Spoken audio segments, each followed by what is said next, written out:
Bonjour à tous. Aujourd'hui, toute petite question récurrente sur les rapports amiantes. Doit-on mettre un croquis dans un rapport amiante? La réponse est oui. Il y a toujours un croquis dans un rapport amiante, quelle que soit la mission réalisée. Il suffit d'ouvrir pour cela n'importe lequel des quatre arrêtés amiantes.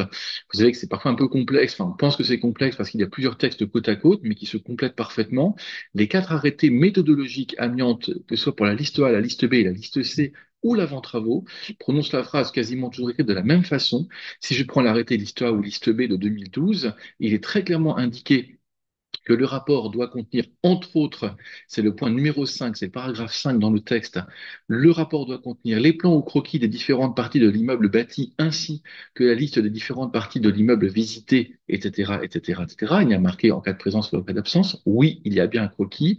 Et ensuite, le point numéro 8 qui complète les plans croquis à jour permettant de localiser les MPCA. C'est-à-dire qu'il y a bien un croquis qui est obligatoire au titre de l'article numéro 5 du paragraphe 5 et celui-ci doit indiquer l'amiante qui a été mis à jour, c'est le paragraphe numéro 8. Donc oui, il y a bien toujours un croquis dans un rapport amiante, quelle que soit la conclusion du diagnostic dont on parle, amiante ou pas amiante. Merci.